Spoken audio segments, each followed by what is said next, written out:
Respected Sir Director, Principal, teachers and all my dear friends. I am Nisha Kumari, I read in class 6. With today third in Hindi.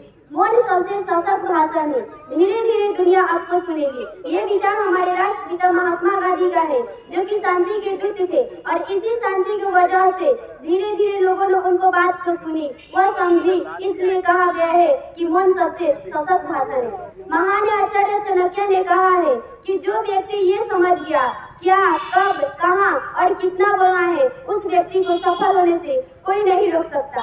मैं एक कहानी के द्वारा मौन की शक्ति के बारे में बताना चाहती हूँ। एक बार 5 बौद्ध भिक्षुओं ने मौन रहने का, ध्यान करने का निश्चय किया। उन्हें एक मोमबत्ती जलाई, जो उन्हें ये याद दिलाई कि बिना कुछ बोले मौन रहना है।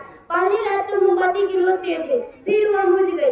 ये देखकर पहला भिक्षु ने बिना कुछ सोचे बोला, अरे ये तो मोमबत्ती बुझ गई।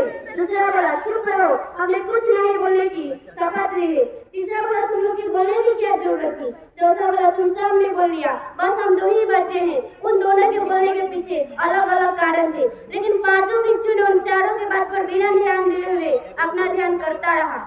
उस चारों ने उसको ध्यान करना देखा तो उसे अपने गलती का एहसास हुआ, लेकिन इस वजह से वह पांचों भिक्षु बिना कुछ बोले उसे अपने भूल का एहसास करा दिए, जो वह चारों बोलकर नहीं कर पाए। दोस्ती बिना कुछ नहीं समझे। जरूरत से अधिक बोलने पर हमें दूसरों के सामने शर्मिंदा होना पड़ता है। इसलिए कहा गया है, जब जरूरत हो, जितनी जरूरत हो, उतना ही हमें बोलना चाहिए।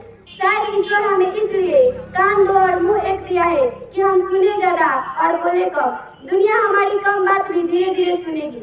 एक संत के पास एक स्त्री आकर गाली गलौज करने लगी। संत मौन रहे, कुछ नहीं बोले।